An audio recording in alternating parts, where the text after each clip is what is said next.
Look at Seoul today. It is a very modern and busy city. Tall glass buildings reach high into the sky, their lights shining brightly at night. Along the Han River, many people walk, run, and enjoy the green parks. This city creates a lot of wealth, showing how rich South Korea has become in the world. Its people live in comfort, using advanced technology every day. This vibrant picture is hard to imagine as anything but a success story.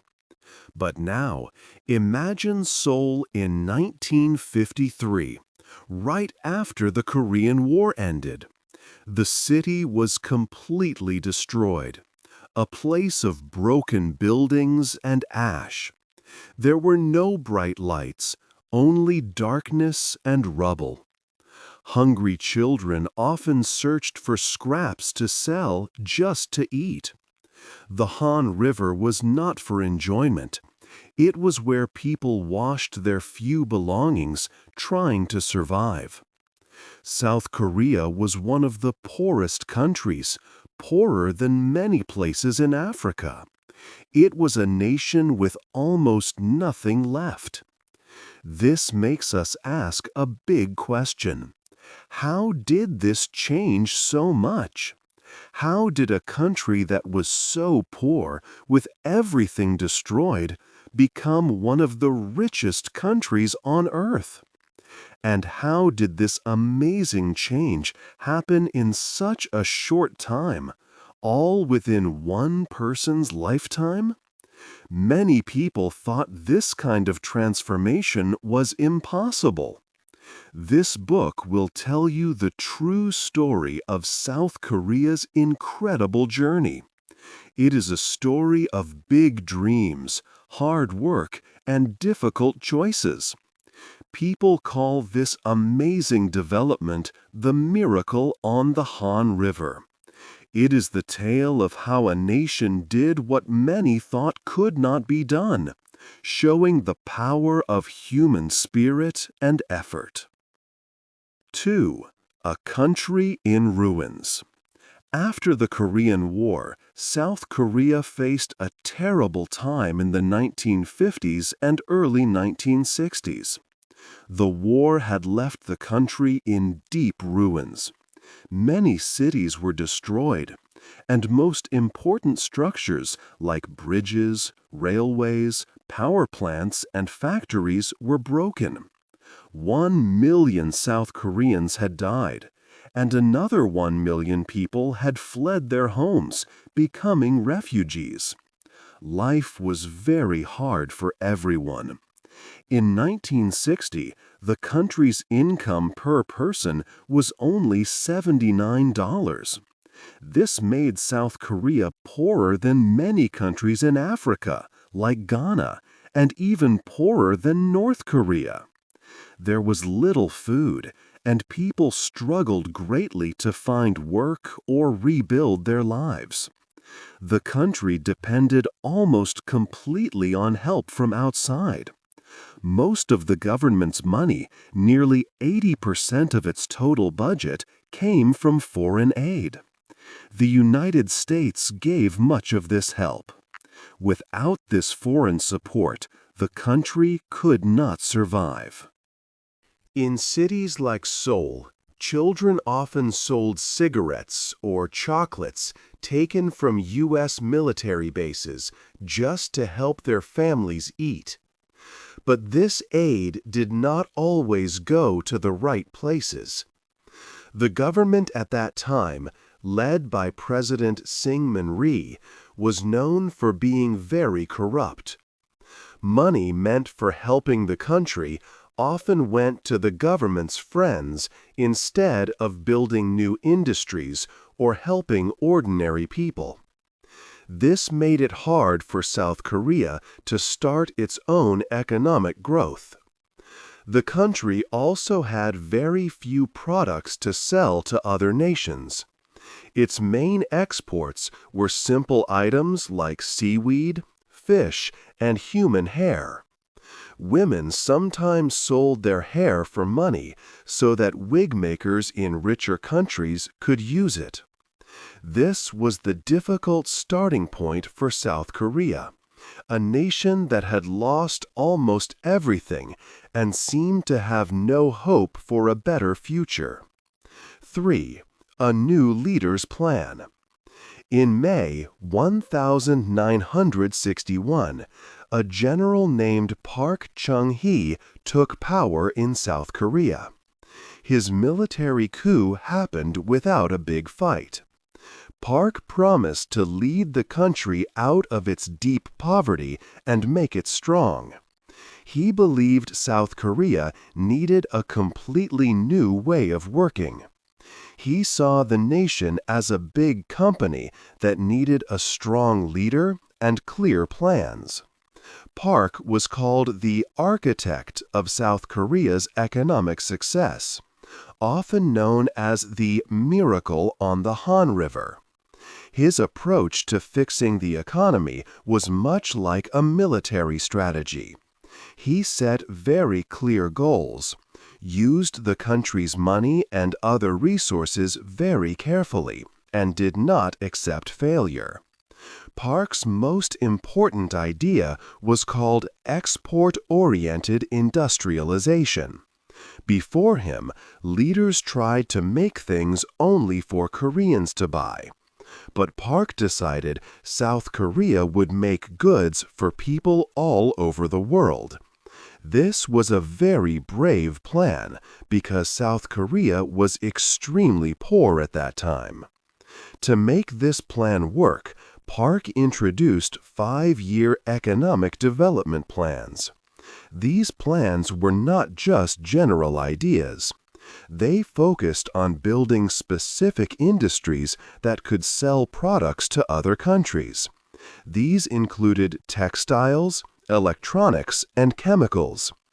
Each plan had exact targets for how much the country needed to export. Companies that helped reach these goals were important for the nation. Park also made a big change by taking control of the entire banking system. This meant the government could decide which industries received money and help. It gave cheap loans to businesses that made goods for export. This was not typical capitalism. The government closely guided the economy to meet national development goals. Park's rule was very strong and strict. He did not allow political opposition or criticism of his plans. Workers could not form unions freely. If a company failed to meet its export goals or wasted government money, Park would punish its leaders.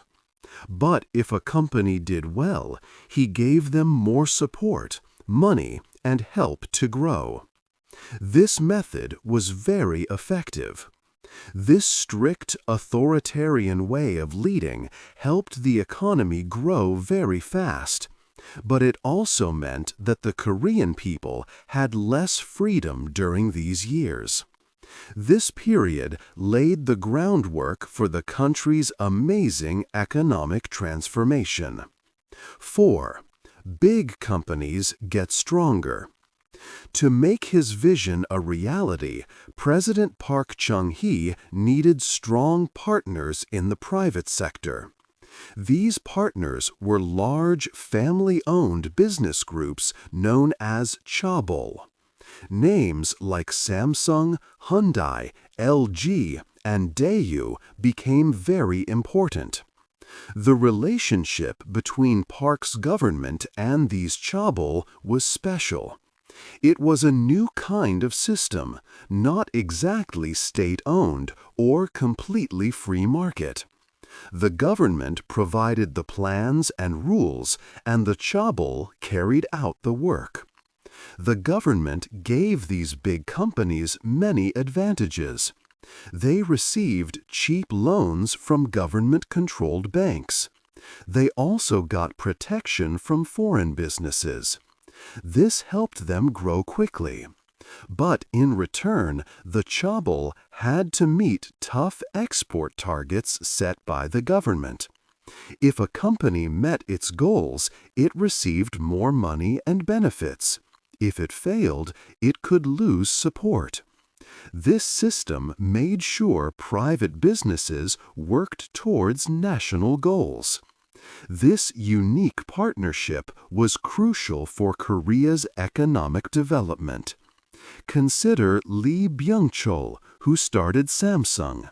His company began by selling dried fish and noodles.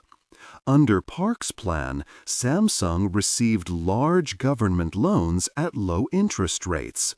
With this money, Samsung built textile factories, then electronics plants, and later chemical facilities. Samsung had to reach high export numbers and invest heavily in new technologies, even if it seemed risky at first.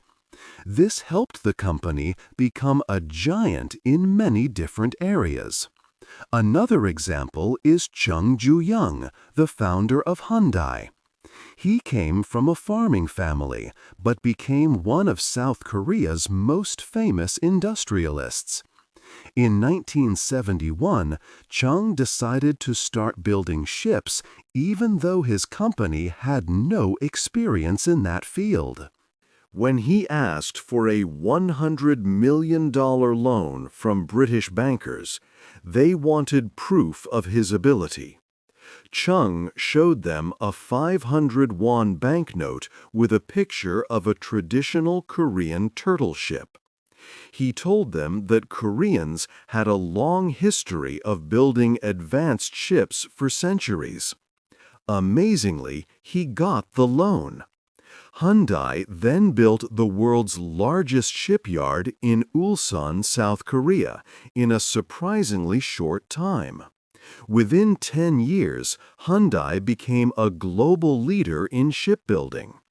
These chaebol grew into huge, diverse business groups by the 1980s, dominating many parts of the Korean economy. Samsung was not only in electronics. It also worked in textiles, chemicals, heavy machines, and even life insurance. Hyundai made cars, ships, buildings, and eventually even entire cities. This diversification strategy allowed them to use money from one successful part of the company to fund expansion in other important sectors. This rapid growth showed how ambitious private companies working closely with the government could build an entire nation with great speed and determination. They were not just building their companies, they were building South Korea itself, creating an engine for the country's transformation. 5. The people's hard work.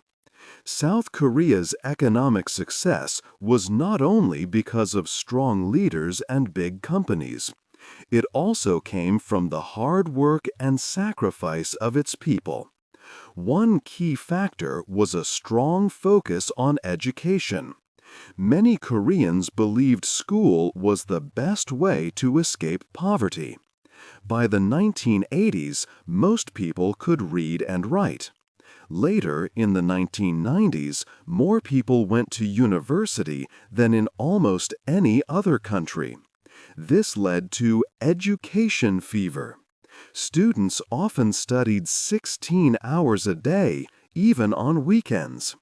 Families spent much money on special after-school classes called hagwons, which stayed open very late. The National College Entrance Exam, the Sunung, was vital.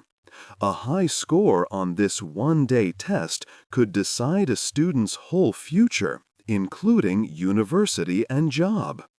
The saying, "sleep 4 hours, pass, sleep 5 hours, fail," showed the intense pressure. This system created a highly skilled workforce, able to quickly learn new technologies. When companies like Samsung began making computer chips, they found many smart engineers ready to learn. However, life was very hard for many factory workers, especially women in textile factories. They worked 12-hour shifts in poor conditions, with low wages, often not enough for basic needs. If workers tried to form unions for better pay or safety, the government and companies often stopped them with force.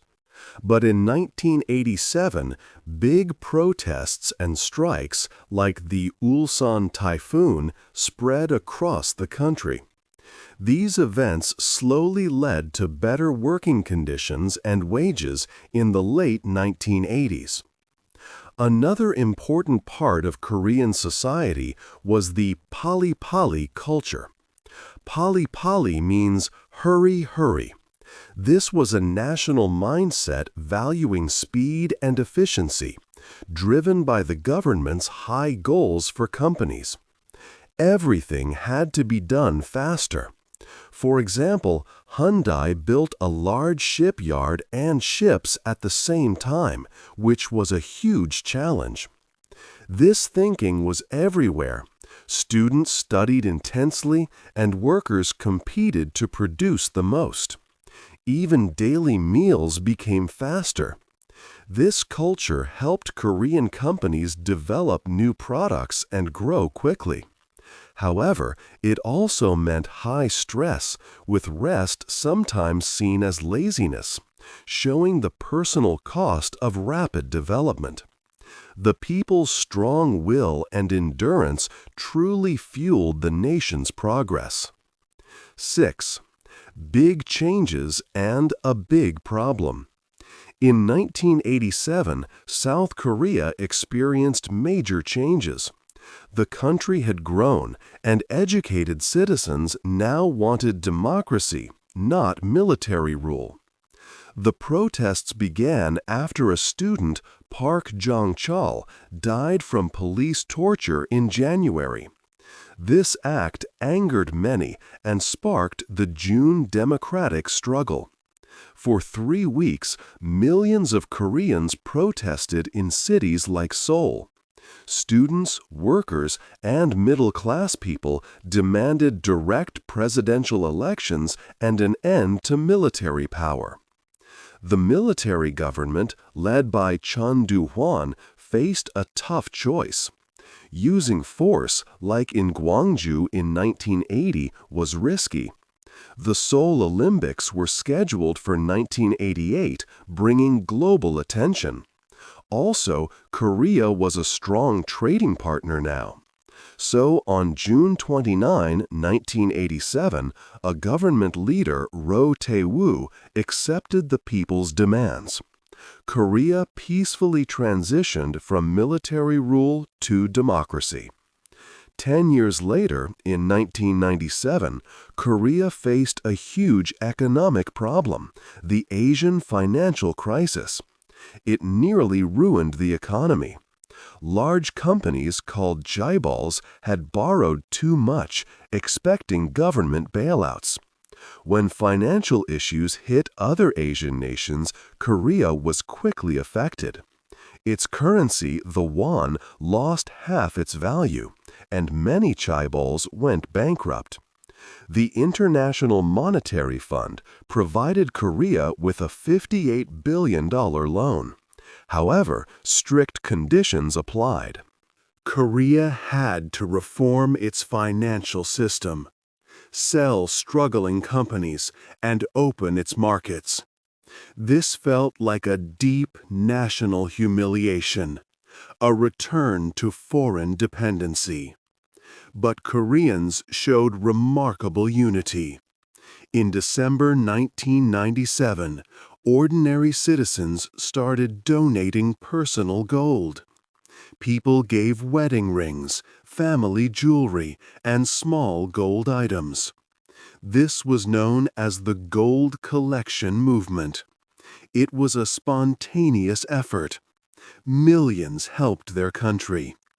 In a few months, Koreans donated 227 tons of gold, worth over $2 billion. Korea quickly recovered. By 2001, its economy was stronger. The changes helped Korea become more competitive globally. This crisis was a difficult lesson, but it pushed Korea to become a more modern and innovative nation. 7. A modern country. After the 1997 financial crisis, South Korea began a new transformation. The country looked to a different future, moving from making many goods to focusing on high technology and digital services. The government put a lot of money into building fast broadband internet across the nation. This made Korea one of the world's most connected places. With fast internet in nearly every home, new industries grew quickly. Old companies like Samsung and LG became global leaders in making phones, computer chips, and other advanced electronics. New video game companies also became very successful, sending popular Korean games to people around the world. Next, Korean culture started to become popular worldwide. This was called Hallyu, or the Korean Wave. It began with Korean TV shows, but soon included K-pop music groups like BTS and Blackpink. These groups gained millions of fans globally, selling out concerts and merchandise.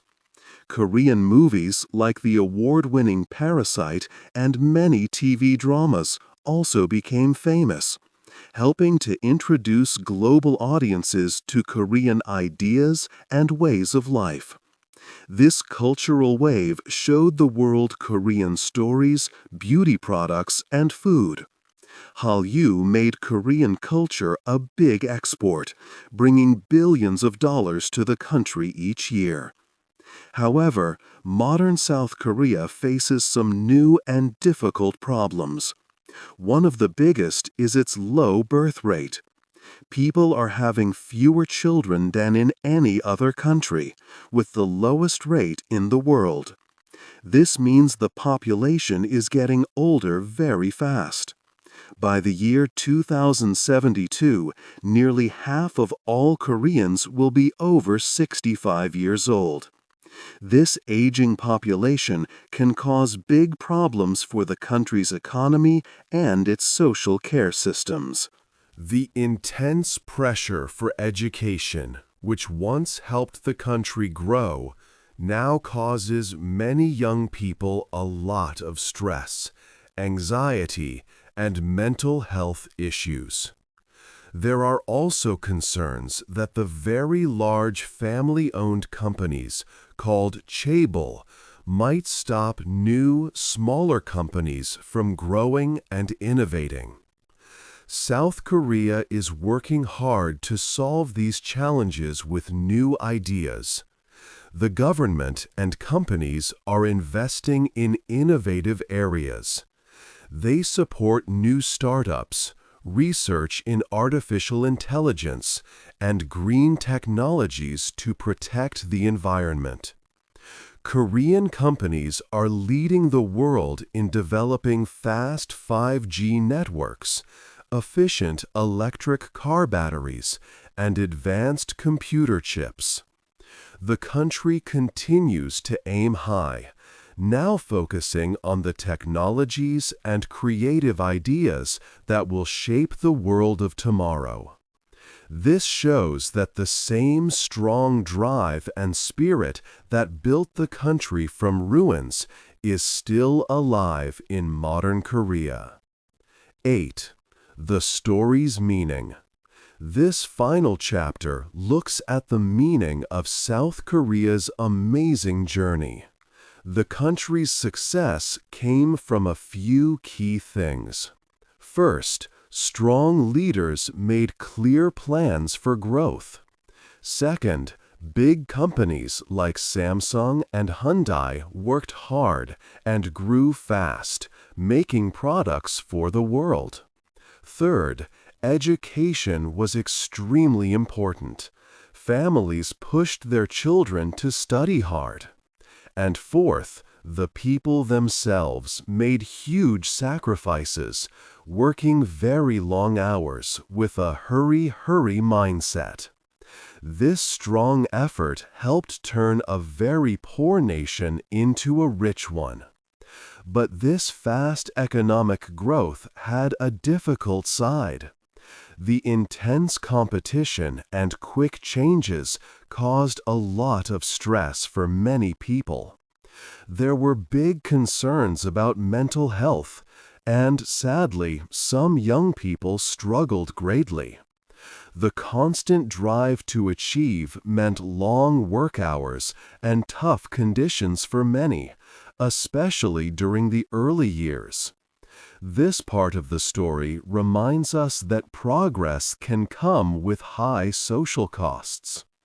Today, South Korea faces new big challenges. The number of babies being born is now the lowest in the world.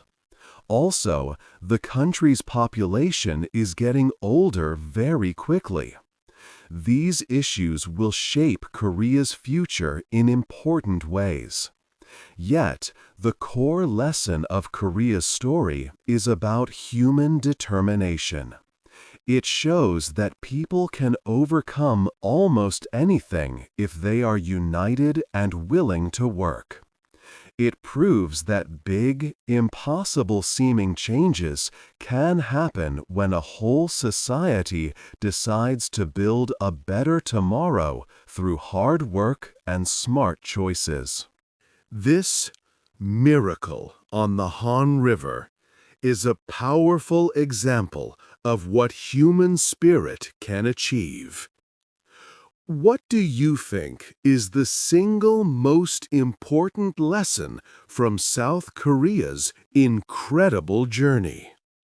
Hey there! Just a second before you go. If you learned something new today, please give this video a like, write your thoughts in the comments, and subscribe to the channel. It only takes a second, and it really helps to create even better English videos for you. Your support means the world. Thank you.